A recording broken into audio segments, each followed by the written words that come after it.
Rightio, well, it's 6:30. I reckon we might kick off. Welcome, everybody, and thank you very much for joining the session. I hope you had no trouble getting on. There's some more people to come in. We have about 60 people registered, so there'll be some people coming in, but we'll start now. I hope you can hear me okay. Can I have a thumbs up from someone who can hear me all right? All good, thank you, wonderful. So welcome to the webinar on the Northwest and the CQ Flood Disaster Assistance. It's great to have everybody online. We really value these sessions and a chance to connect with you all. I'm Vol Norris. I'm the Northwest Regional Manager for AgForce based in Longreach. I've also got Shane McCarthy online, AgForce's General President. Hi, Shane. Lloyd Hick, AgForce's Cattle President, is an apology, but Lloyd will try to join us during the session. And I haven't seen, I think Jane McMillan, AgForce's North Regional President, might be online. If you're there, Jane, welcome. And my colleagues, Katie Maloof, Northeast Regional Manager in Air, and Tish Reid, Central Regional Manager in Gladstone, I think might be also online. Welcome to everybody, to the mayors in particular and our speakers. Thanks for your time. Briefly, tonight's program is we'll quickly hear from Shane, quick welcome, and then we'll just run around the regions and hear from the mayors, a couple of minutes about how things are going in the regions. And then the sort of guts of the presentations on the flood disaster assistance funds from DPI, how to get access to those funds, and from QRIDA as well, how to apply. Real Financial Counselling Services also online tonight to help, to provide some help to you if you need assistance with your applications. We'll then hear from Royal Flying Doctor Service Queensland Mental Health, Tim Driscoll, about looking after ourselves and each other in tough times. And then we've got Aussie Helpers and Rural Aid online as well to go through how they can assist with flood disaster assistance and whatever else you might need in the region. So I'm just going to stop sharing that screen now. And I think without any further ado, the couple bits of housekeeping, sorry, to go through first. Selected to check my list there. Could you keep yourselves on mute, just to cut background noise, unless of course you're asking a question. We want to see your faces, but if your internet connection is a bit slow, you might want to just stop, turn your video off to speed things up a little bit. We'd love to hear your questions. Please feel free to add questions into the chat box and we'll come to them. Or if you're not comfortable negotiating the chat box, then click the raise your hand button and we'll keep your eyes open for your question. We're recording tonight's session, so we'll make this recording available online. We'll send you a link afterwards.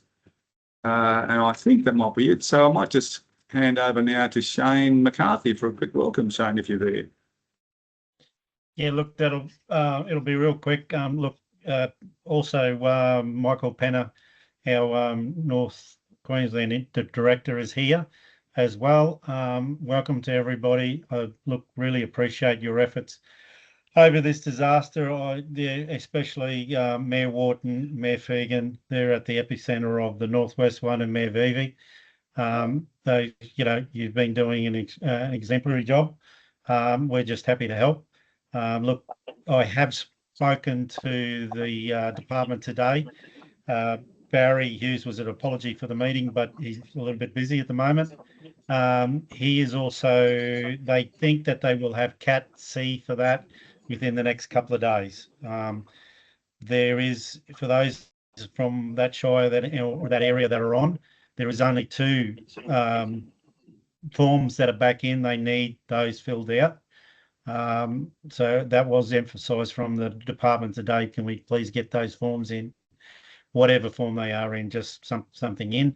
I also have confirmation from the I was speaking to the feds today. They will, hopefully they should have that Cat D out ASAP as well. I'll talk to Kate Boyd tomorrow to make sure that that's happening as well. So look, that'll do from me. Over to the next speaker. Thanks, please, Vol. Thank you all. Good on you. Thanks very much, Shane. Good on you. And thank you for your time. We might just go around the regions just quickly hear from the mayors. I might start, Janine from McKinley. What's it looking like up there and how's everyone feeling, Janine? Well, as we speak, I've got a very wild storm heading. I don't know if you can hear it. It's just gone crazy. All my doors are opening. Anyway, other than that, things have dried out a bit. Cattle are getting around. People have been able to see what's happening. Still very uncertain, as we all know, until you can look at losses. It's a long term, not a short term sort of solution, isn't it, to see what's happening there. On the whole, I think people are moving on one day at a time. Just need to clear up some confusion with what's been advertised with the 75,000 and all the packages that are out there, and make it a lot simpler, because it's very confusing at the moment. Oh, thanks, Janine. Thank you for your time in a busy period up there, and I hope that we can address those points of confusion. Certainly a good chance for us to raise questions and get them clarified. Good on you, Janine. Thanks. John Morton, Richmond, how are things going for you guys? Yeah, we're not too bad, Vol. As I think has been pretty well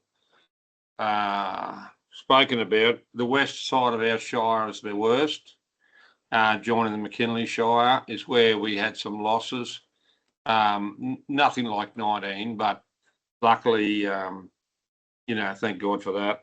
But look, we cranked up pretty early. We've been there before with all this flooding, and McKinley's been there before. But one of the things that we really pushed hard straight away, and I pushed very hard through the media and any opportunities we had, was to get that package back. That didn't go to the southwest, I don't believe, but we lobbied and advocated very hard to get that package that the Morrison and the Palaszczuk government put up. And, I think we're pretty close to that. And we had a good result with every minister that turned up. Christy McBain was great. Tony Perrott was good. And of course, we had Brendan Moon there, which was great. I mean, he's a heavy hitter, that Brendan Moon, and no one needs to, people need to appreciate the power he's got. So our recovery package cranked up pretty quickly, and we got the helicopters moving as soon as we could. And I think that's the secret. And there isn't any doubt that that package that we got in 19 did save lives. And I've said that quite often, because, but we weren't in that devastating effect. And also these people now have been through it. And they know that if they got the package coming and the support, they will make it out the other side. So no, we're okay. We're rolling along. So thanks very much. Yeah. Good on you, John. Well, thanks for your time joining us, and thank you for all your efforts pushing for that. It's very appreciated by everybody, and time will tell. We'll see what happens. I'd just like to thank Shane too, McCarthy. He's turned up and spent a fair bit of time in the Richmond Julia Creek area representing AgForce, and that makes a huge difference. You know how it works. If you hunt in numbers, you can get a lot better results. And so I think with Shane there, with the ministers and with the senators and everyone else that turned up, made a big difference. So thanks, Mike. Good on you, John. Thanks for the feedback. Appreciate it. I can see Jack Bowden there somewhere online. Are you there, Jack, at Carpentaria? Yeah, mate. I'm just trying to work my computer. How are things going in Carpentaria? You guys were struggling for hay at one point. How's everyone feeling at the moment? We're sort of starting to tone down a bit, Vol. It was a bit hectic for a while. But yeah, everything seems to have peaked except the Norman. Strath Park water's just hit us now, so that's going to be up for a couple of days. I hope that's all it is. But the road to Cloncurry's open now, so we're starting to look good. As long as the rain gods are good to us, we should be right. There's been a lot of toing and froing amongst ourselves down here about the fodder drops and the criteria and the eligibility and everything. Now, I don't know about everyone else, but we'd be buggered up here without the corporates like the Stanbrokes and the AA companies. They sort of help anyone at the time, and I think the rules should be changed where corporates can can actually access assistance for out of the ordinary type events like we've just had here. Yeah. And I also thank Luke Simmons. I think I saw him online here before. He rang me and offered his hay to help people out. He had plenty, he said, and he was happy to share it. So that sort of thing makes a community. That sort of thing helps people get their head around stuff and get going. Yeah. But I go back to the fact that the public companies are the ones that they hook in, and anyone can sort of get assistance off them if they really need it. Yeah, good on you, Jack. And Luke is online. Thank you, Luke, for that generosity up there, and I'm sure everyone's very grateful for that. Thanks, Jack. It sounds like you're plotted out a little bit, waiting for the next bit of rain. That see what happens. We'll see what happens, mate. Yeah. I can't see Greg Campbell from Cloncurry online. Are you there, Greg? Don't think yet. And nor can I see Trevor Pickering from Croydon. But again, Trevor was only a tentative because they're pretty busy up there. Not there, Trevor. And Kate Peddle, I don't think from Flinders has managed to jump on yet either. So unless I'm missing somebody. But Barry Hughes is an apology from Etheridge, but we do have Lara Conigan. Lara is one of our AgForce Cattle Board members. Not putting you on the spot, Lara. Are you happy to give us a quick blast of how everyone's feeling in Etheridge, because you're right there on the confluence of those two rivers when it came up very quickly? Hi, Vold. Yeah, happy to talk to that. I've spoken to quite a few people now that the waters were in that recovery phase now, still very, very raw. Still a lot of people without basic services, especially people with water's inundated their homes. So at that stage, speaking to quite a few property owners, there is a significant loss of cattle. I suppose the difference with these rivers here is the velocity and the speed, and this event that water came within 48 hours. It's a significant amount of water, especially when it all hit that Gilbert system. And there's some people up there that are really, really feeling it. I think the main thing is quoted to me today by one producer was the water's gone where it hasn't gone before, especially up there on the Gilbert. And on top of that, it's not just fences and infrastructure is built in the last few years. It's the flow and effect of fencing and infrastructure that's been taken a lifetime to build, and it's all gone. So that's the significance of that event, let alone there's significant cattle loss. People are only some people are getting up a little bit now, but we're still at that stage where people are still trying to get out. Few birds in the sky to be able to have a look.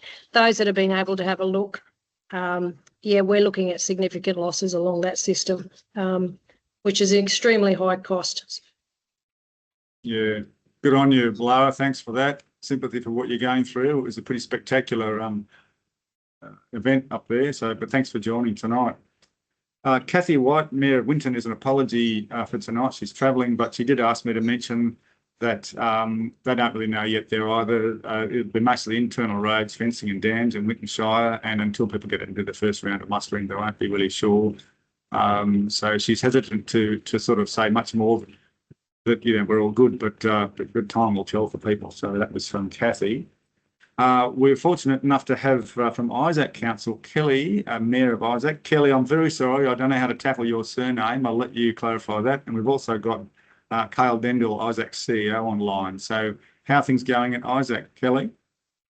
G'day, how you going? My last name's Vivi, but in Rocky, where my husband grew up, they say, Vivi and Rocky, but everywhere else might throw in a Veve or a Via. I kind of answer to all of it. Right. But Vivi is really what they say in Rocky. So fantastic. So we've had a bit of a time out here, and, to be honest, nothing like what's happened out west, though, and what we've seen and the losses out west. But, the Clermont region and the broader Isaac region in particular, we took a huge hit as well there that we haven't seen before. We copped about on the Sunday night before the event on the Monday morning, we copped about 230 mil of rain and reported of over 300 in the upper catchments. We didn't know that was coming in, and we didn't have the gauges in place to understand how much water was already in the catchments. So we were in a scenario that moved really quickly in the Clermont Township. By 12 p.m, we saw things rapidly rising, sort of around the 10 o'clock, 10:30. It happens every year, a few times a year. But by 12 o'clock, we're in stand up and we could see that things were escalating really quickly. So Sandy Creek is one of the creeks that has a creek called Woofang that runs into it. And it rose to about 7.6 metres. And that led to the inundation of houses in Clermont, but also, the people in the area between Clermont and Emerald on that Gregory Highway, it was just an inland sea there. So we also had a lot of landholders up in the Clark Creek area. Significant amounts of money was spent moving stock, as they do this time of year. So we've been pretty lucky with stock losses that have been reported that we're aware of. It's quite minimal for our area, which is, a positive thing, but significant amounts of funds were used to move that stock and get, to preserve them. And we understand that those costs, aren't something that our landholders can claim back either. That's a loophole that, or a gap that I think needs to be tightened.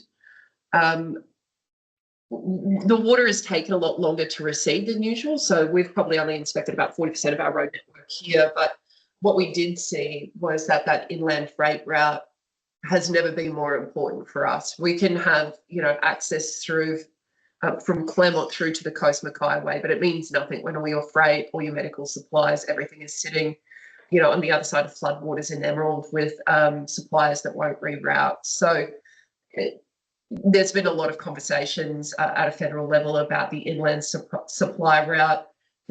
Were supposed to be key recommendations from the federal government on that. So that is back on our agenda to follow up what their intention is there, and whether or not there's capacity for flood proofing as well as really responding to the surface of the road. So we've got a bit of work to do there, but we do have support on the ground. We're going through the council to council program.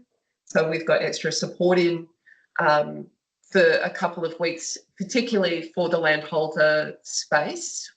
We really feel like services face-to-face in town have been sufficient. Now we've really got to reach in and reach out to the people out on the properties, see what we can do to assist it and to help. So we're really lucky to have a recovery officer in from Sunshine Coast.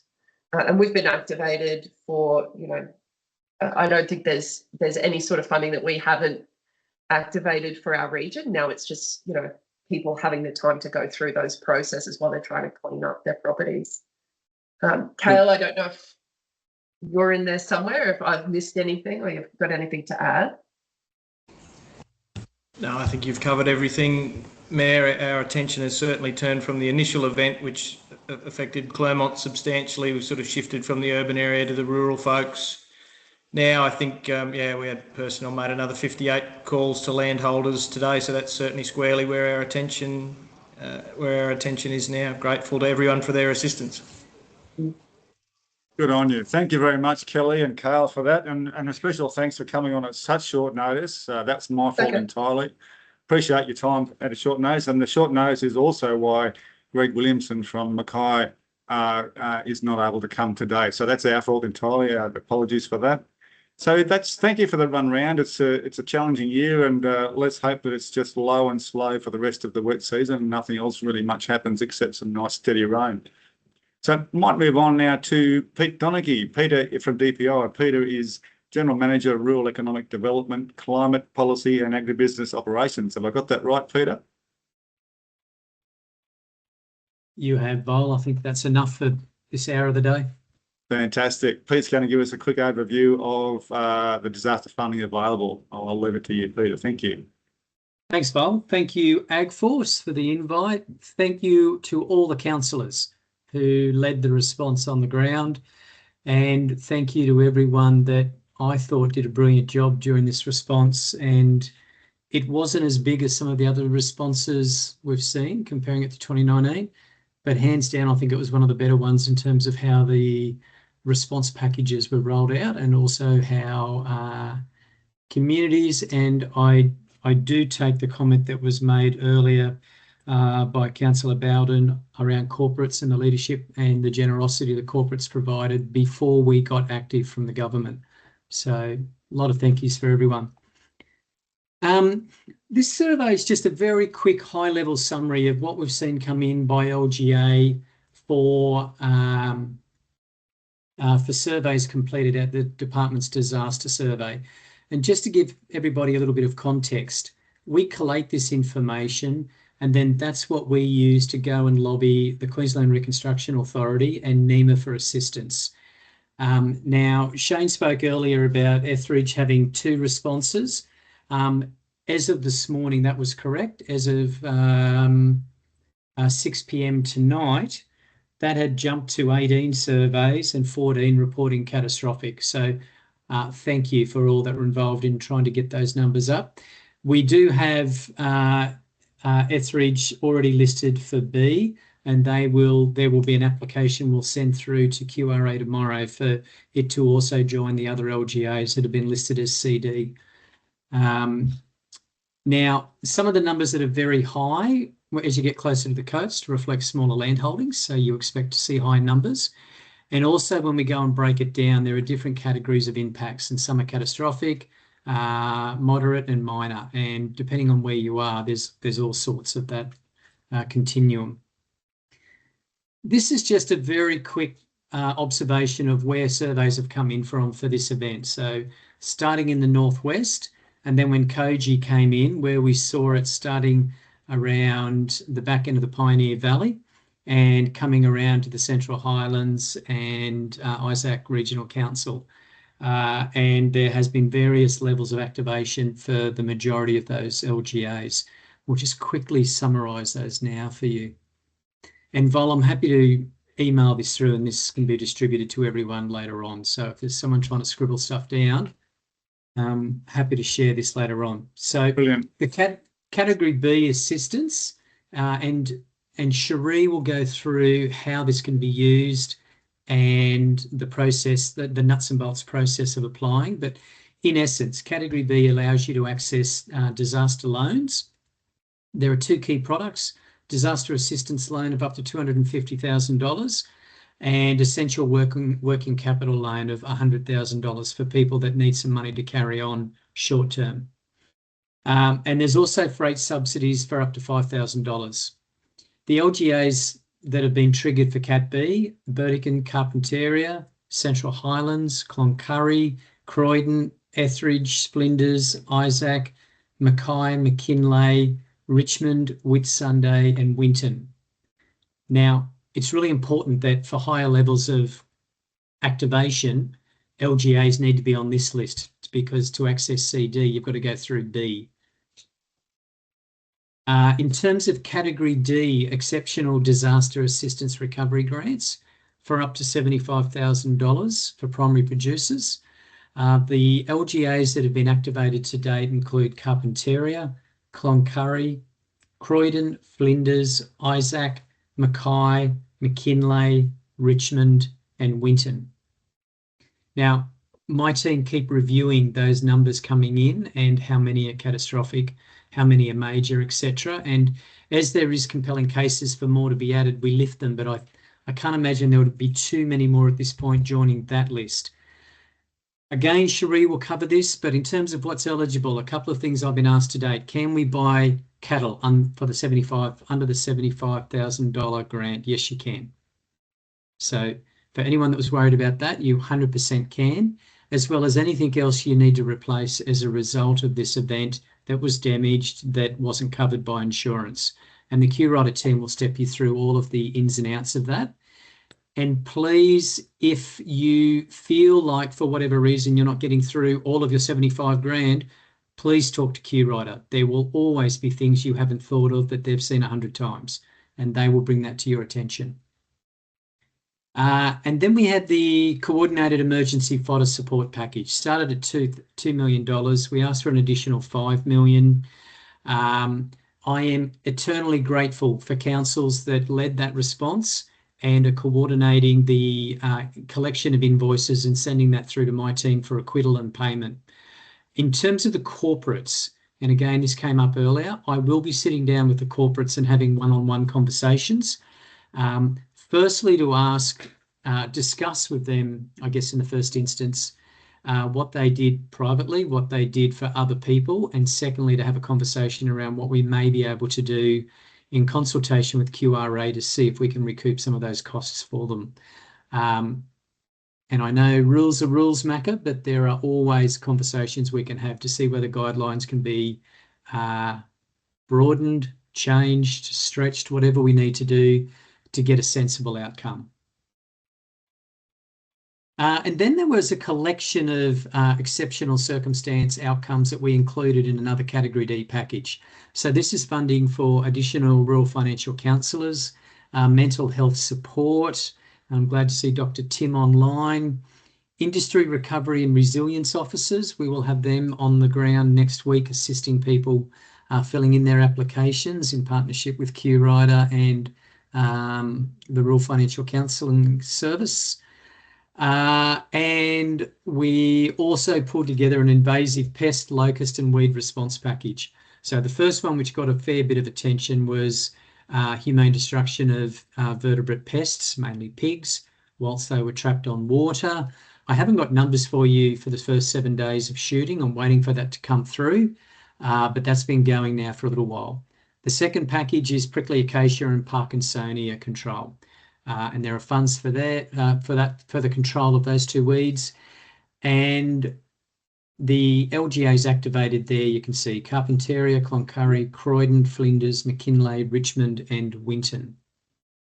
The other point I was going to make, I've touched on that middle one, which is, these are the key people in your region that can provide assistance that you should be aware of if you're not. But Emma and Vicky will be accompanying QRIDA in Julia Creek and Richmond next week, where they will be assisting people get applications started. And I know that there was a strong request from that. Last week, I received a call. I've had a chat with Brooke at QRIDA, and there are additional resources coming back out, and that will be available for anyone that needs that assistance. The last two dot points. One, we keep asking people, as you see more impacts, please keep reporting them. Now, there is a defined bucket of money that we access for each of these packages. When that bucket's gone, if there is significant evidence that more damage has become apparent as the water receded, and we need to go back through QRA to the Commonwealth to ask for a top-up of a package, that's the information we use to do that. And a lot of people think that once the package is announced, there's no need to keep reporting. My request to everyone would be, please keep doing that, because it is needed. And every now and then packages do run out of money and we have to go and get more. Finally, locusts, the bane of my life. Please, if you see nymphs on the ground, report them. There is funding here to control them. And there is quite a significant effort down around Barcaldine and back across to the back end of Isaac Regional Council, trying to keep them out of cropping zones. For those of you that are cropping in the northwest, if you see them, please let us know. There is funding available to help control them. Vol, that's it. Happy to take any questions, or I can wait till the end after everybody else has spoken. Whatever you want to do, mate. Brilliant. Thank you, Peter. Perhaps we might go to Cherie about the process of applying, and then we might roll questions for both of you in the one session, if that's all right. Yeah, that's perfect, mate. Thank you for your time, and thank you, Peter, for all the effort. Peter Donaghy and his team have been working very, very hard since Christmas time to try to swing attention to these disasters and to get the maximum help available for people in the region. So we're very grateful for all that, Peter. Thank you very much. It's appreciated. Cherie Finney is Manager of Disasters and Drought for QRIDA, and it's through QRIDA that the money is available. I'm going to hand straight to Cherie to give us a bit of an overview of how you can apply for this funding and what the criteria are. You're right there, Cherie. Yeah, thanks, Vol. Thanks everybody for having me tonight. Just take a couple of seconds to acknowledge that we've got some other QRIDA people here as well. We've got our CEO, Brooke. We've got our Chief Engagement Officer, Brendan, and we've also got a very familiar face to you all, Sam Fryer, who's our Regional Area Manager up in the Northwest region. So I am going to, excuse me, but hopefully you guys can see that. Yep. Yep. Excellent. Excellent. So I'm just going to, I know Mayor Fegan sort of suggested that just, there's some confusion around. So hopefully after this, there'll be a little less confusion. So you've just popped yourself on mute there, Cherie. Sorry about that. So a little bit about us. We've been around for a long time, over 30 years. We're a state authority within the Queensland government. We're part of the Department of Natural Resources, Mines, Manufacturing and Regional Rural Development, which is quite a mouthful also. And we do have a network of regional area managers based right across Queensland. The entire state is covered. And later on in my presentation, there's a little photo of everyone will pop up, and each region has their own regional area manager.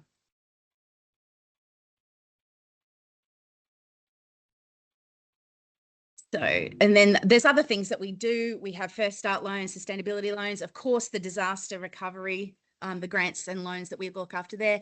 We also do drought preparedness. We have farm debt services, but we do other things across the government as well. But just today, I'm going to be focusing on our disaster stuff. So this is probably the one that most people will want to know about, and it's our Exceptional Disaster Assistance Recovery Grant, but lovingly known as EDARGs in-house.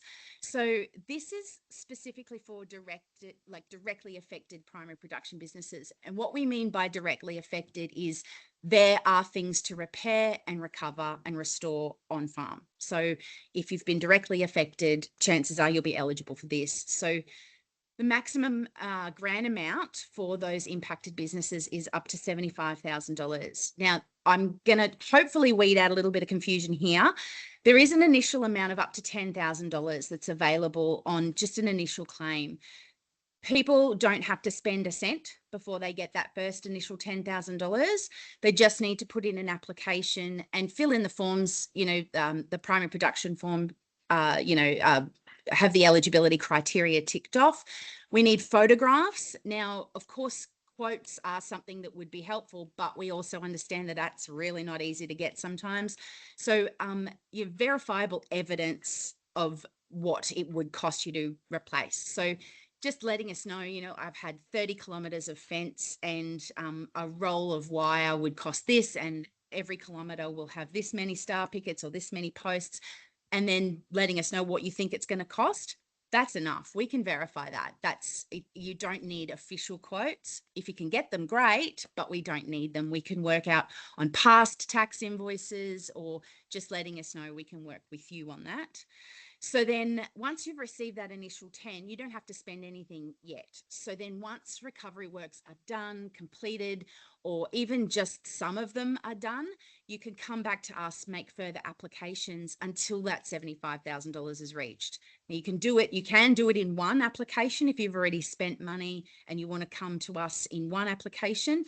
But if you don't, or you haven't got the cash flow to do it, or you're taking your time in your recovery, get that initial 10, get things started, and then come back to us as your cash flow. Gosh, we could see you, upwards of 10, 15, 20 times until that $75,000 is reached.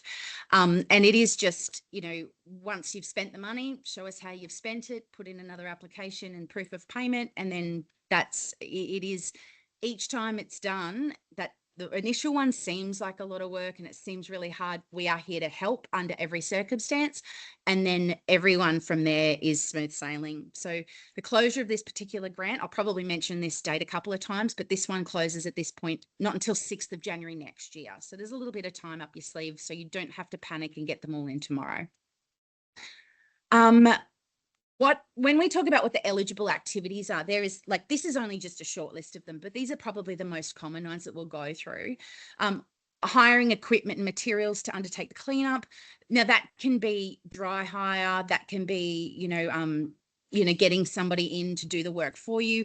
But if you're using your own machinery, there is a fuel calculator on the application that shows you, you put in how many hours you've spent on the machinery, how much fuel goes through per hour, and we can work out that. And it does add up very quickly. So that fuel calculator is actually really helpful if you're using your own machinery. Any additional labor costs. So if you have to have extra people come in, or you have people that don't normally work on a salary situation, and you have to have them come in to do work that they normally wouldn't do, put that labor cost in, just pop in your job cards and the wages slips, and we can sort that out as well. Disposing of damaged goods, the destruction of injured and the disposal of dead livestock can be included in that. All of the associated costs with that can be done as well. Repairs to any buildings other than primary homes, fences. That's not it says here not covered by any other assistance, and that's just because there are sometimes other fencing grants that are available, but I don't believe that that's up on this one. Then, essential plant and equipment, salvaging crops and replanting is something that the replanting section probably wasn't around in the 2019, so that's a little bit of a difference. The purchase and hire of equipment essential to the immediate resumption of business. That doesn't include the purchase of new machinery. It is, however, if your machinery did get damaged and you have to repair or replace damaged equipment as a result of the flood, then that can be, but not purchasing it to do the work. And then you might need engineers coming out to check roads or causeways. You might need a sparky to come out and check the shed with electricians and things like that. All of that can be covered. And then any essential repair that has to be done that's not covered by insurance. The one that I will add on there that is an important one is that if you do have insurance, your excess is actually an eligible activity. So if you've paid an excess on your insurance, pop that in and that can be reimbursed to you. I'll touch on these as well. So the disaster assistance loans, so primary producers, and it's also for small businesses as well. They are up to $250,000. So at this point in time, these particular ones are for, $75,000 might not cut it. So it's for that extra that might be done for the repair and restoration. But what it also can do, it can have an element of building it back a little bit better. Like if you have to put more money in to make a road more permanent or change things around, that actually can come into this as well. But what it also can do is just help you cover your day-to-day because your cash flow might be really, really suffering. And it can lease payments, electricity bills, wages, all of those everyday sort of business requirements for working capital can actually be covered in this disaster assistance loan. But then what we also have is the essential working capital loan, which is for primary producers and small businesses that were indirectly affected. So what we mean by that is they haven't got anything to repair or replace because there wasn't damage, but they might have had road closures, or they might have had, major electricity outages for some time, and it will, in the short term affect their cash flow, and that will, create problems. So this of up to $100,000, it's kind of like that bridge that you can get, so you can use that for essential working capital. So those, paying wages, paying lease payments, paying, creditors, all of those things. The really good thing about both these lending products is that they have a concessional rate of only 2.14%. It's fixed for up to 10 years, and there can be a portion of interest only within that time frame. The closure date for these loans isn't until the 31st of December next year. So there's plenty, lots and lots of time to get in for that. Because people might not see the need today, but in a few months' time, they might really realise that they do need that extra injection into their business, and they can still apply for this. I'm not going to cover this because Pete Donaghy did it beautifully, so I'm just going to skip over this. But what I do want to touch on is what, tips to help you. Our our website does have lots of guidelines, and it can be a bit dry to read, the eligibility criteria. And, you know, sometimes, I don't know, I find, even I know them like the back of my own hand, and I do find them a bit hard to read sometimes. But we do have some documents in the Apply Now section that will help people. There's an application tips, there's guideline interpretation guide, and there's an applicant journey map. Those three things are written in much more digestible language, and they're the frequently asked questions. So they're broken down into, you know, the question, the answer, and then there's a tip and a hint on how to get the most out of that. So again, I'll reiterate that these don't close until the 6th of January next year. So there is plenty of time. There's no rush. This is not competitive. It's not first in, first served. It's if you require the money and you're eligible for the money, it will be there. This is what I was saying before about the regional area managers that, you know, our areas are activated. So we've got Sam, Angelo, we've got Tegan, we've got John, and we've got Bradley there. That's the team that will be able to help you on the ground in those regions. And then there's, of course, me that, you know, my number's kicking about. I will be visiting the region. We've got Brooke, our CEO, and we've got Brendan, our Chief Engagement Officer, who will be in Cloncurry, Julia Creek and Richmond next week, joining Sam Fryer, the Regional Area Manager, with some pop-up offices. And I believe that in those locations are actually catching up with councillors and mayors, as well as industry allies across the region. I'll be on the ground personally in Julia Creek on the 20th of February in the community event that they've got happening up there, the 2026 Flood Relief Luncheon. I believe that the promotions for that will go out, organised by a local, Riley Kerr. So that's really helpful. Now, the next bit that I'm just going to bring your attention to, on the top right-hand corner, there's something up there that says QRIDA Connect. Now, the beauty of technology now is that we are all able to be connected. We've got School of the Air online. We've got, you know, our telehealth is done online now as well, but so is QRIDA. So calling the 1-800 number, 1-800-623-946, if you call us, and you know, if there could be a disaster support officer available to speak to you right then and there.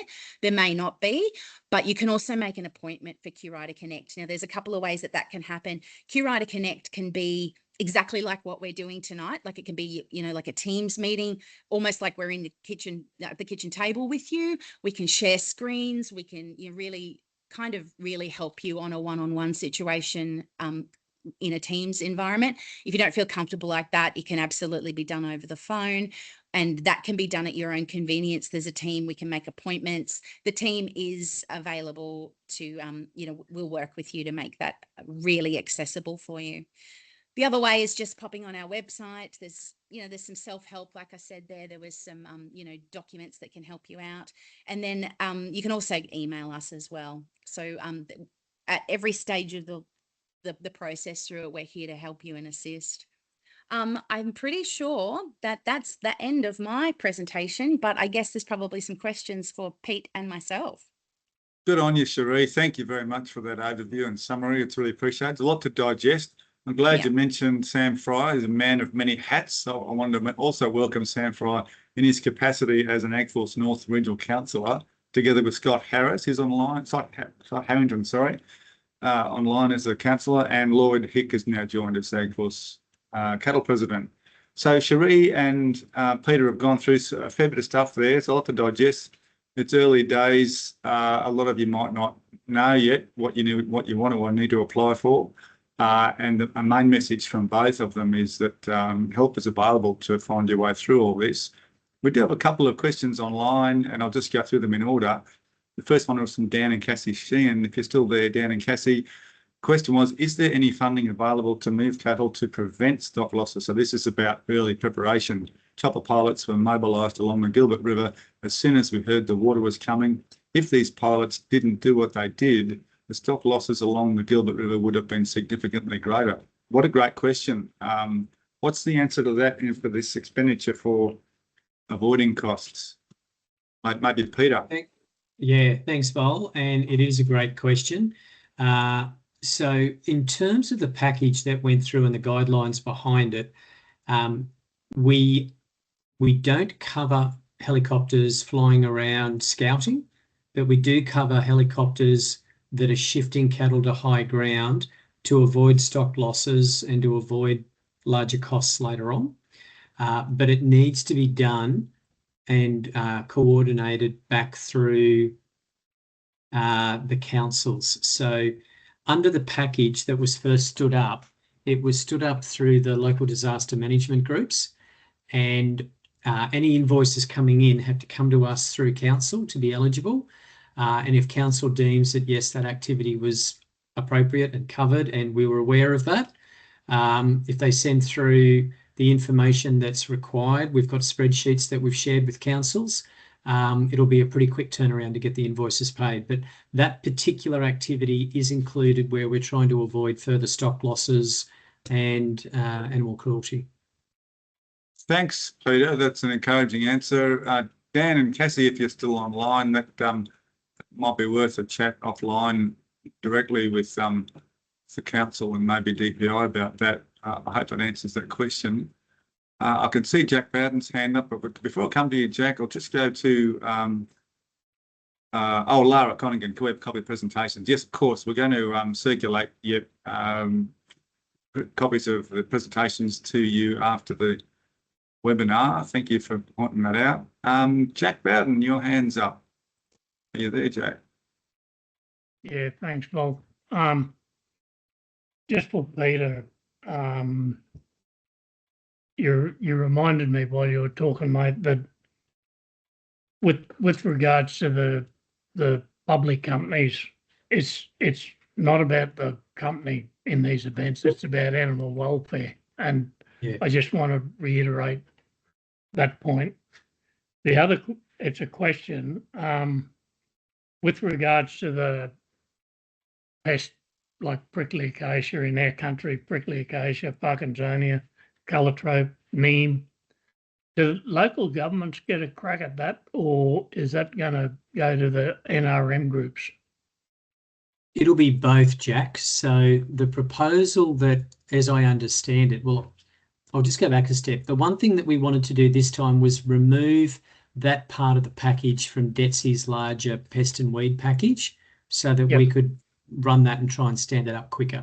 So we did that. My understanding is that it's going to be run like previous Queensland feral pest initiatives, where there'll be an expression of interest, and councils and NRM groups and ROCs can put their hand up and ask for some of that funding, compete for it, I guess. So competitive rounds. So my understanding is that absolutely, but other groups will be able to as well, and it'll be up to Biosecurity Queensland to sift through who's getting what. Okay, mate, thanks for that. Yeah. But the second thing I'd say just on that, we expect that to happen in weeks, not months or years. So that's why we hung on to it ourselves. It'll be pretty quick. Cool. Thanks Peter and Jack for that. And Dan and Cassie, I don't know if you've seen, Peter's just popped his mobile in the chat there if you want to contact him about that chopper question. Another question in the chat from Mel, just wondering, when applying, does it matter that the rates notice is in the owner's name but the operating business is a different name, family, business, succession, etc.? It's a fairly common question that comes up. Some people are quite complicated with their ownership arrangements. It's 100% Miss Finney. That one. So look, it doesn't matter, no, because the application itself tells the story. The rates notice, the business just has to show that they are legitimately working on that land. So if the rates notice is in a different name, or that there's a lease agreement in place, or that there's, a big complicated family situation, just tell the story. If we need to have, copies of the lease, if we need a stat deck from the owner saying that you have the right to be there, if it's just, your name and you're part of that business, we can work it out. So no, it doesn't prevent anything at all. Fantastic. Thank you for that, Cherie, for clarifying.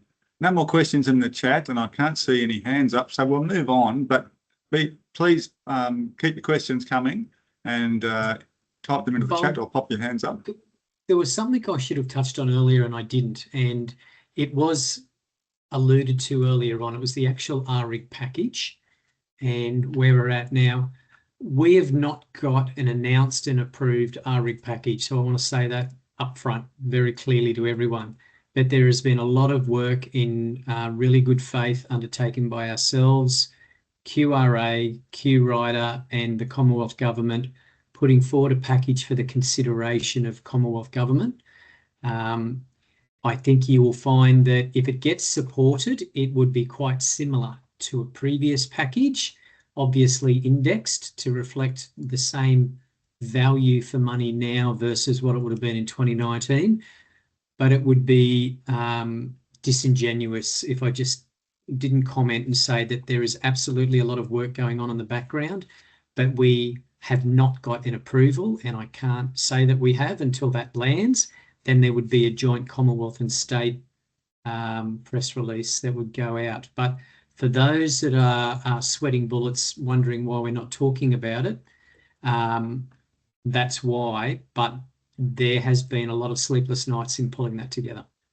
Good on you, Peter. Thanks for that, for clarifying, and thanks for the effort. We know you've been working hard, and everyone's hopeful for that. Just to clarify, in case I get this wrong, RIG, replanting, restocking, infrastructure grant. Yeah. So replacement of livestock, replanting, and replacement of critical infrastructure. Excellent. Well, thank you. We'll wait to see what happens. And once again, thanks for all your hard work and pushing for that. It's much appreciated. Question there from Janine. Surveys, can there be more than one pin drop for instances where landholders have properties in different shires, or do you need to do separate surveys? So can you do one pin drop per survey, or do you need to do separate surveys? Great question. It is a great question. Pete Reedman, if you're still online, if you want to jump in, I'll get you to answer that. If not, I will find the answer and come back to Vol. I would like to think we can do multiple pins, but I know separate survey, Craig's saying. Sorry, go ahead, Pete. Ideally, it'd be great to have a separate survey just for knowing the locations.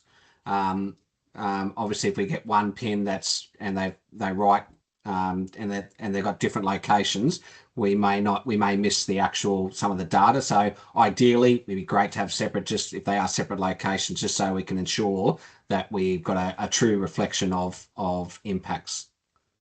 What we might do, every year we review at the end of the season things to improve. That's a question I think we'll capture and add to the pile. That's a good one. Yeah. Right. Thank you for that, and fairly clear answer there, Janine, I hope. We're going to move on now. Lynette McGuffey is with us. Lynette is a rural financial counsellor. We're representing all those financial counsellors. She's up in there at the tableland.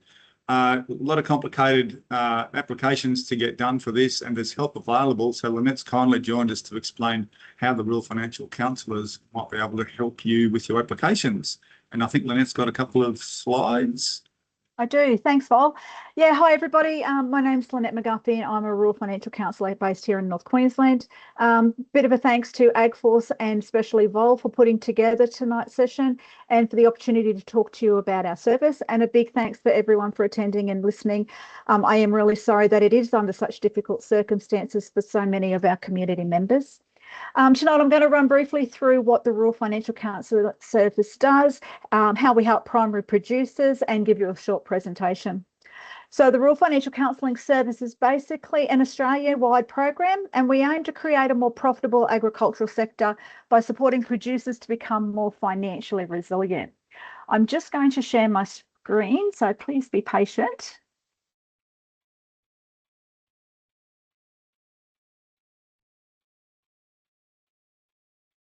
Yeah, we can see your slides, but not your slides show. I'm just starting that. Sorry, my computer's a little bit slow. I'm just turning my camera off because sometimes my internet is a little bit dodgy. There we go. Perfect. Okay, so we can see that? now. Okay, yep, fantastic. So our funding support partners are the Australian Government's Department of Agriculture, Fisheries and Forestry, as well as the Queensland Department of Primary Industries. And in North Queensland, we have two services. So the Rural Financial Counselling Service North Queensland is governed by the Central Western Queensland Remote Area Planning and Development Board.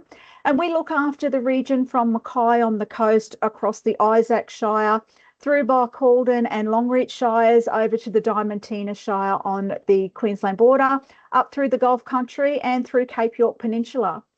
My southern colleagues at Rural Financial Counselling Service Southern Queensland are governed by Rural Solutions Queensland, and they're basically looking after all regions below these council lines into the southeast corner and down to the New South Wales border.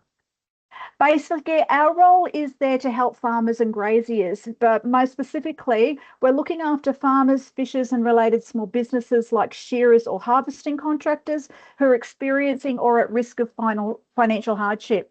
So the definition of a primary producer can differ across the various government bodies like QRIDA, the ATO and Centrelink. However, for our purposes, we're supporting businesses that are viable or have the potential to be a viable, self-sufficient enterprise. However, we do recommend that farmers do not self-assess for any of these programs, but rather speak to one of our experts and we can direct them through to the correct options accordingly. So the objective of the Rural Financial Counselling Service is to empower producers so that they can make key strategic financial decisions to improve their situation. And if you only take away 3 things tonight about our service, it would be this. Firstly, we are a totally free service and there is absolutely no cost to our clients. We are completely independent and we're not aligned to any banks, lenders or government bodies. And we receive no commissions, trailers or payments from any third parties. And our service is completely confidential. So we're giving our clients a non-judgmental support and a safe space to discuss their financial position. So during disasters, the way that we help our primary producers is firstly, we can help them identify and access disaster programs, such as those that are implemented by QRIDA, who implement most of our state government programs, as well as the Regional Investment Corporation, which provides concessional lending support to primary producers. We can help them with Centrelink applications, which implement disaster assisted payments and also have income support programs that are tailored specifically for farmers in financial hardship. And we can link them in with social support services such as Rural Aid, Farm Angels, and the Queensland Country Women's Association. We can also help producers to analyse their historical financial and production performance, and we can prepare cash flows and budgets moving forward. This can help our producers identify funding gaps and plan their longer term recovery, and is especially important if farmers want to use debt to fund some of those recovery objectives. And we can help clients negotiating with their banks and lenders. This is especially important if there are concerns with farmers about their ability to repay their loans or their longer term viability. We can put repayment programs in place and we can also make arrangements with creditors. We help our farmers to prepare business and resilience plans as part of their recovery process, and we can assist with pre-succession planning and support our next generation producers. And mostly we're also a referral pathway. So we can provide referrals for mental health support with both the RFDS and our business wellness coaches. And we have very strong connections with the Queensland Department of Primary Industries extension teams for production support and local NRM groups for land and pasture recovery advice. So some of the other programs that our service can help is we have professional farm business planning experts who can help identify production risks and prepare resilience plans. And whilst we are talking about flood disaster, this can be important in addressing drought preparedness and issues related to climate impacts on production. And these plans can then be used to access various grant opportunities for drought preparedness. We have business wellness coaches who provide low intervention counselling and practical mental health support. But these guys, you do not need a referral for a GP. We have industry recovery and resilience officers who are specialist disaster recovery support officers, and they help producers and communities recover from natural disasters by identifying options and the support programs available.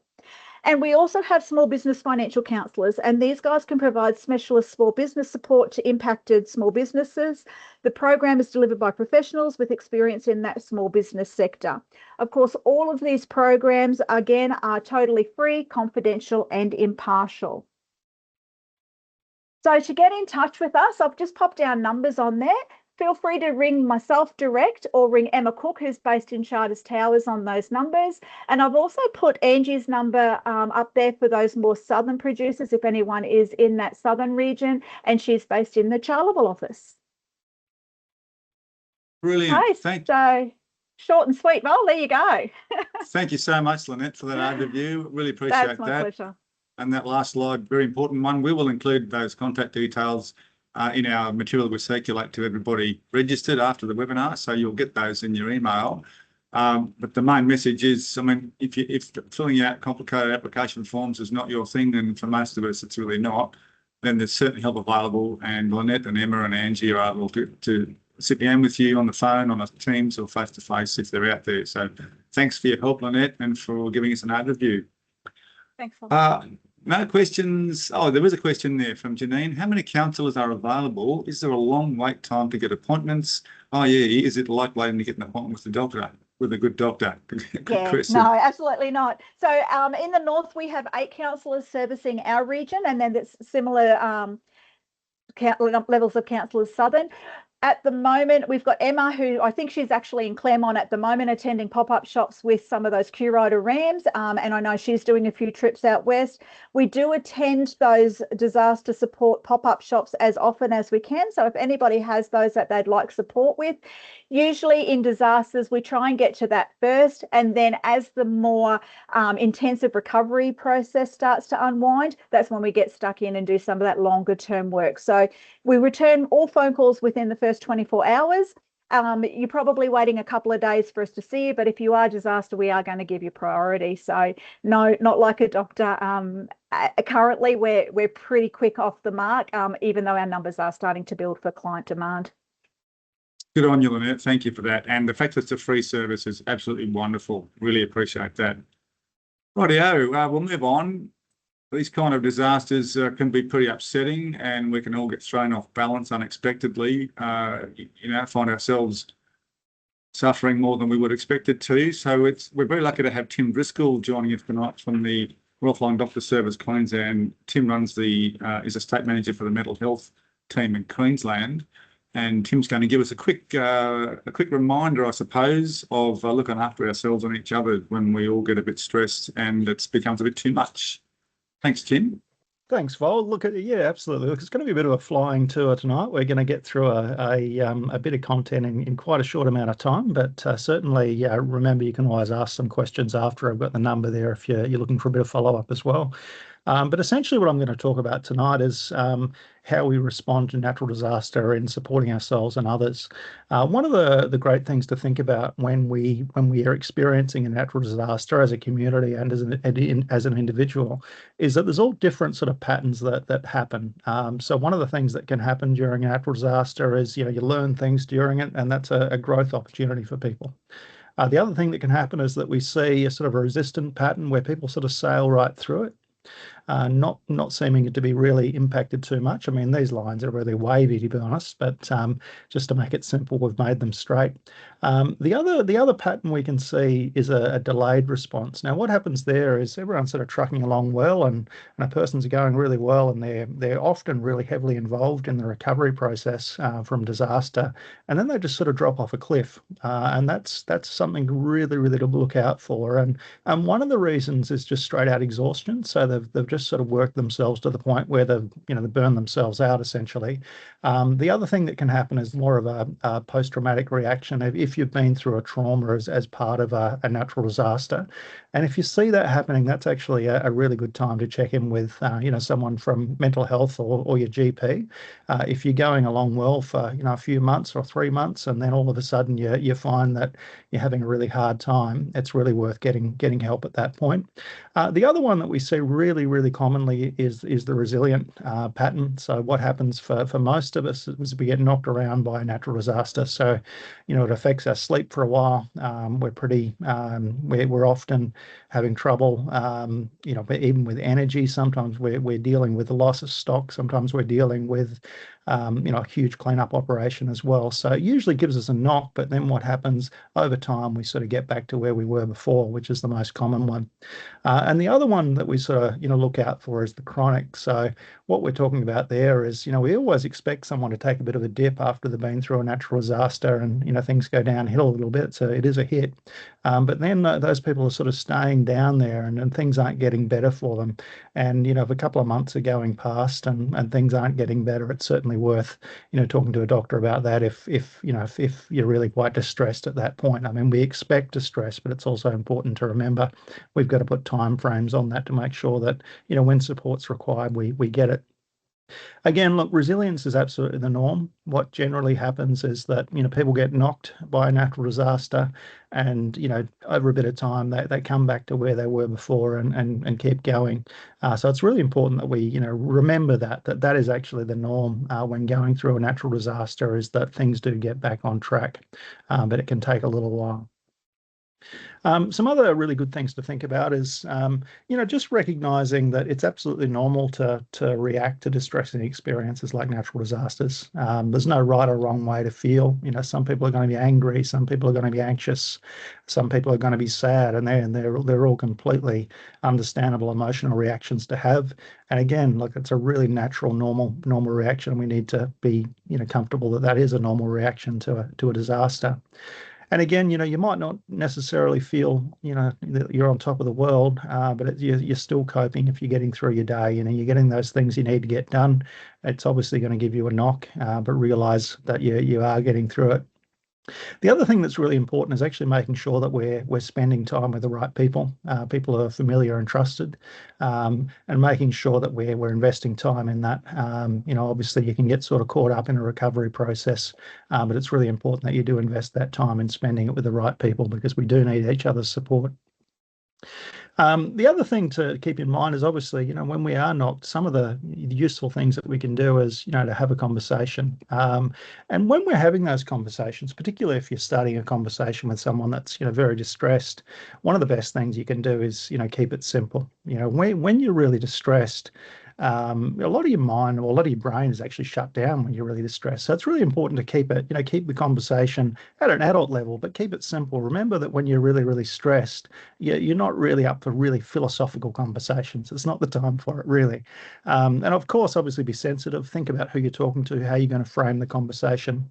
And part of that sensitivity is making sure that you're actually putting a real emphasis on listening to understand and really getting to the point where the person feels listened to and understood before you sort of move to anything like, talking and providing some advice. Because one of the things that I'm, very sure of is that people don't listen to anything you've got to say, even if you've got fantastic advice that can really help them, until they feel that you've listened to them and you've understood. You're kind of wasting your time, even if you've got great answers. So it's really important to get to that point, and listening's key there. So take some time on that step. The other thing is, people aren't always ready to talk. So, always say, offer, but don't press too hard. You make sure that, if you're the person knows that you're there to talk, if they want to talk, but sometimes people aren't ready, and that's fine. You leave them with the door's always open message, and they can come back and talk to you then. So I guess a way of thinking about that is, you can lead a horse to water, but don't try and hold its head under in the trough. It's not such a great plan. But again, people, it's not a great plan to try and push people to talk. Just let them know that you're there if they do want to talk, and they might come back to you later. But even that, when people, might not be in the mood to have a conversation right then, but it still gives them the sense that they're not alone. Even just, giving them that option and approaching them to see if they, they do want to talk about anything. The other key thing is that, most recovery actually happens, with a person's own individual resilience and strengths and the support of their friends and family. That's where most of that actually comes from. Very little of it actually does come from professional services, but they do play an important role. But it's key to remember that the vast majority of support is actually from the people immediately around you, and you're their immediate support as well. So that can't be understated. Other things that really are useful to think in terms of how we support each other, during and post a natural disaster is, one of the key things is actual practical support. So if there's something you can do to improve someone's day practically, it's a great way of demonstrating support and also helping them through. And that can't be, it can't be emphasized enough how important that practical element is. It's almost, the psychological support behind that, it's almost a waste of time until you've got the practical sorted out, because you need to have someone feeling safe and secure before you can take further steps. So that practical support is so key. Other things that I recommend is, if you're going through a natural disaster, you keep up to date with what's happening through the media, but you don't get into the spiral where you're watching it all the time. You need to be informed, but you don't need to be in the vortex of it all the time. So make sure you're stepping away from it if there is that sort of media sensation around an event, because it can get overwhelming. Stay informed, but not overwhelmed. The other thing I'd always say is, look, sharing experiences when you feel up to it with trusted people really helps you process a disaster and helps you plan forward as well. So talking about things absolutely helps. And when we talk about things, we think about them more clearly as well. So it's a great way of even, navigating a way forward. We think more clearly when we do talk to each other about a problem. The other thing I'd say is try not to bottle up feelings. If you find yourself sort of blocking out thoughts or, avoiding them by really staying busy, it means that it is actually really impacting you. And doing that actually takes quite a lot of energy. So if you are feeling that you're needing to do that, it's worth talking to someone about it, because what can happen is that you put a lot of energy into that and you've got all the other things you have to do, and it does sap your energy over time and puts you at a bit more risk. So if you are finding that you're having to bottle things up and you can feel the pressure, it's absolutely worth talking to someone. The other key things that are really important are some of those real basics. So, getting back to a normal routine. So you've just been through a disaster. You want to get your routine back as close to normal as you can get it. Particularly important with kids. You'll see this, if you get them back on routine as quite fast as possible and close as possible to a normal routine, people adjust better post a natural disaster. So it's really, really important. The other things to really keep in mind is you want to make sure you're still doing some of those things that that make life worthwhile, some of those things that you really enjoy, making time for a bit of that leisure time and making sure that you're still putting that in, even though you might have sort of overwhelming demands on your time. It's really important that you actually do set aside some time for that. Otherwise, you're putting yourself at risk of burning out, essentially. And some of those other things, making sure that you're eating well, you're getting enough sleep wherever possible, and you're putting a bit of focus on sort of rest and relaxation. You want to make sure you're taking some time out, because one of the things that can happen when the pressure goes on someone is that they do all the opposite things that they need to keep going ahead in a strong way. So they start eating crap, they stop sleeping, they stop taking time to make sure that they're rested and put some things into make sure that they're having a enjoyable week. There's some things that they're really looking forward to. So those things that keep you well are particularly important, and they're really basic, but they're really important that we focus on them when we're going through a hard time. And they're the real basic things, but they're the things that go to the wayside and can really actually take someone out. Even not sleeping over a period can really impact someone's mental and physical health. So it's really important to focus on those basics.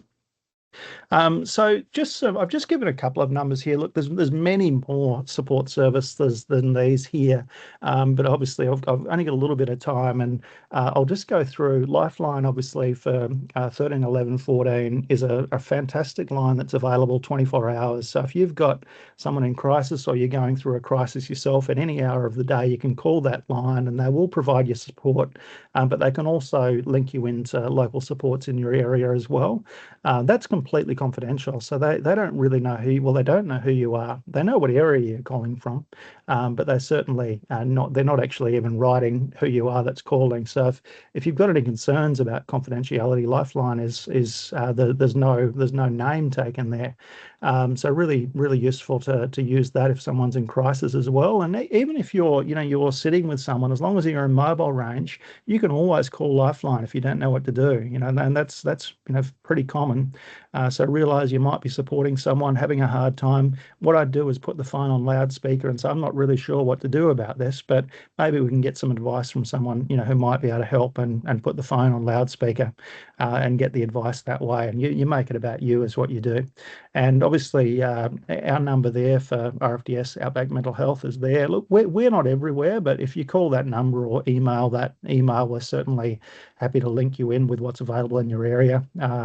We're certainly happy to support primary producers across Queensland, and if it's not us, we'll certainly help you find someone in your area that will be able to help. So that's the other thing that I'd and even if you want some further information, certainly reach out to us, and I'd be happy to provide that to you. So look, that was an absolute crash course in mental health post disaster. I hope you heard every second word, but it's been great to talk to you all. And if you've got any questions, go right ahead. Brilliant. Thank you very much, Tim. Now, it's very helpful. We're all different, but I'm sure we've all found ourselves falling in a heap at one point or another. So please keep an eye on yourselves and each other, and we'll circulate these contact details from Tim and Tim's presentation around too. And comment there from Jack Bowden. Thanks, Tim. Media is very destructive in more ways than one. I would agree with that. And Janine, yes, also for counsellors and council staff being supporters, they need support as well. Good health check for us all. Totally agree with Jack and media. Thanks very much. It can be a kind of addictive spiral. You don't want to get stuck looking at the US media at the moment.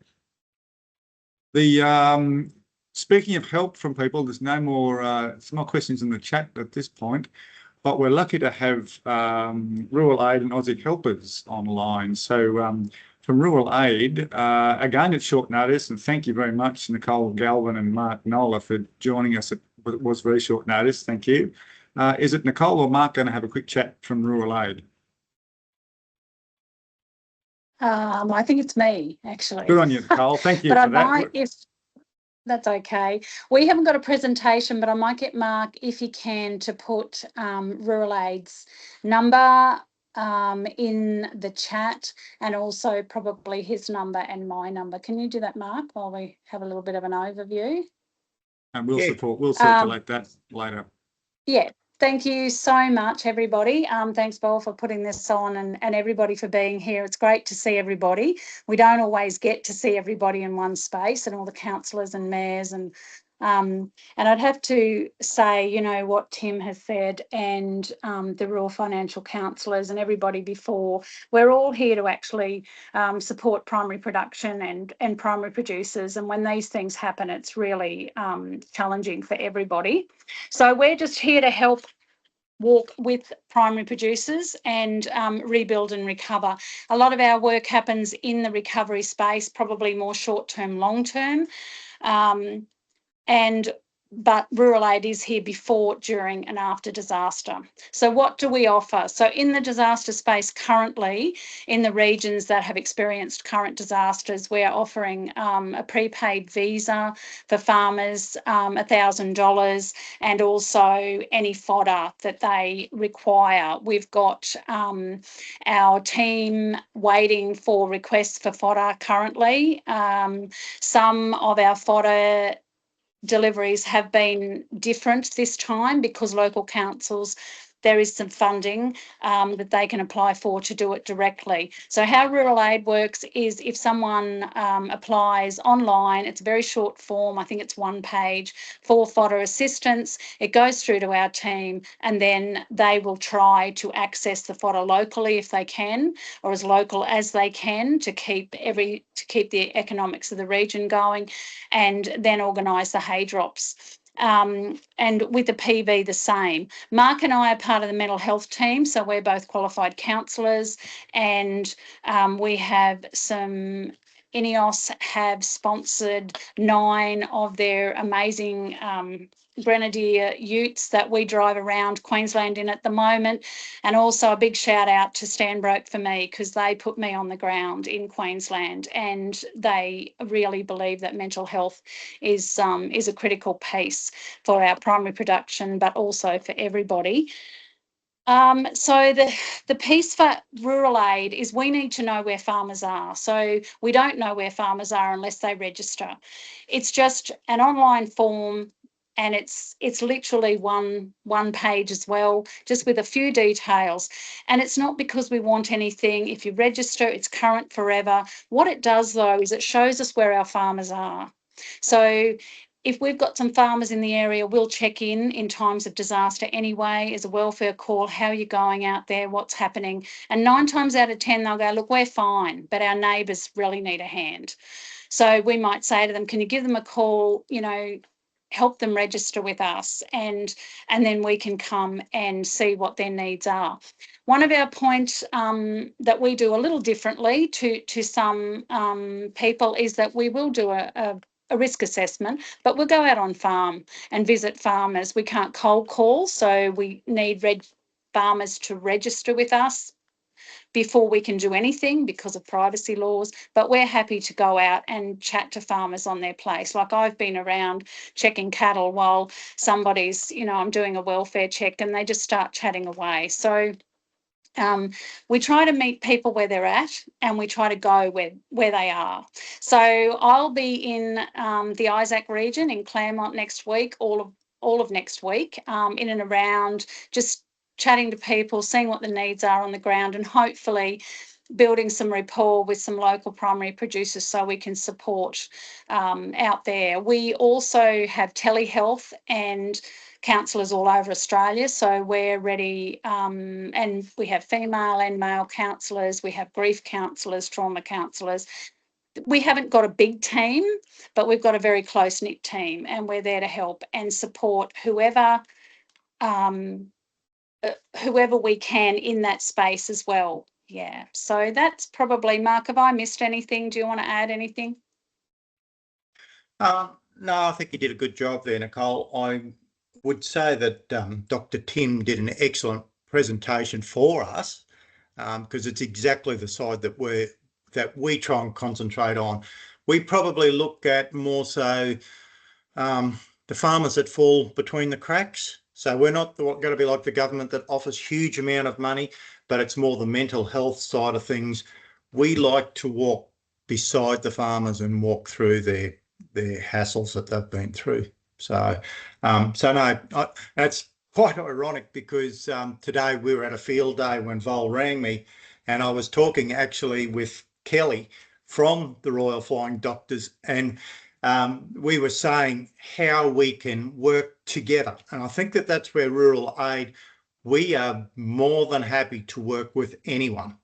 So it's not about rural aid, it's about the rural people. And that's the thing that we want to express, is that if you can see that we can help you in your organisation or whatever, give us a call. Brilliant. Thank you very much, Mark and Nicole. And I see Janine Fegan, McKinley Mayor, has said she'd like to stay in touch. So we'll include your details, contact details in our email to people afterwards. But wonderful to have you online today and available to help out. Thank you again for the short notice, for making yourself available. Really appreciate it. No more questions in the chat, but we do also fortunately have Mark Shortest from Aussie Helpers online today. Thank you, Mark, for joining again. Another one at short notice. Appreciate that. Mark's going to give us a quick overview of what Aussie Helpers might be able to provide in the way of support. Thanks for that, Vol, mate. It's Matt, so named after a small rug, but mate, at the end. Sorry, Matt. No, you're right, mate. At the end of a big day, these little things can be excused. So just needed a dad joke to hopefully bring back the attention at the end there. Thanks everybody for being on and all the learning that's happening. It's so great to hear about all the services that are being offered in these disaster zones through these really tough times, and all the avenues to support as well. So we'll finish off with Aussie Helpers. I'll just share very, very quickly the process. This comes up. Yep, there we go. So if you see the website here, it's aussiehelpers.org.au. I'll make sure I jot that down in the chat. But every time you visit the site, this will just pop up straight away. And you just go down to farmer support, which is a very quick form. Just put in the primary producer number, really basic description, a couple of details, similar to rural aid, is just so we know where the support's coming from, where it's needed. And so we actually start the relationship with farmers from there. We'll check in for weeks, months, often years later, pretty much until they tell us to bugger off, just to make sure that they're doing all right through the long term as well. So really quick rundown of the services that we're offering. So once we get the requests for support, the depot coordinators reach out directly to have a chat. So they're based around Gladstone, Charleville. You might even get somebody from Dubbo if they're coming through thick and fast, but they can actually sort out the services in Queensland, just so we can actually work out the best methods for support once we've connected with the farmers and learned a little bit more about the situation. So have a chat and figure out the best ways together. But usually when it comes down to it, the predominant services are financial assistance. So things just like quick Visa cards, perhaps you want to get the school fees done and dusted, these kind of things. We'll take care of a lot of invoices. Stock feed's a big one as well. And then physical assistance available. We've got a lot of food hampers that we'll be able to coordinate or get sent out or deliver ourselves when we come in. And drinking water, gift cards, fuel cards, clothing and household items. We're pushing a lot for toiletries at the moment from a lot of donors. So the depots are filling up with these kind of items. So we can actually get them sent out once things have calmed down. But when we have a lot of requests for support coming from a certain region, we'll also send out a team similar to rural aid just to come in and say good day, do some farm visits once we've got the consent and those kind of things as well. And we've got a new relationship which allows us to actually provide clothing. So if people are, staying in temporary accommodation or the house has been overrun by flooding and they need a completely new wardrobe, we can actually sort that out. So that's one thing that can happen if they get in touch with us. Everything is free, confidential as well. We can actually ship them an entire new wardrobe. And then we're all mental health first aiders, so we've got the referrals to the longer term services, quick referrals as well. We've organised with some organisations if people are in crisis and they need support quickly. And these range from call and text services, video services, or in person, whether they're locally based or work in, work out kind of services that I know do a lot of work in these currently affected areas as well. So I think that's really it. Keeping it pretty short and sweet. I'll leave the website, our main number and my number for anyone that can reach out. We'll be happy to help. Thank you so much for that, Matt. We really appreciate the help you guys are offering yourselves and Rural Aid, and there are other community groups around as well. But we appreciate your time, Matt. Thank you for that.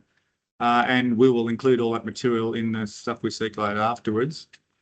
I can't see any more questions in the chat there. We've gone over time. That's entirely my fault. It's all about planning, so my apologies. And thank you for your forbearance for hanging on as we go over time.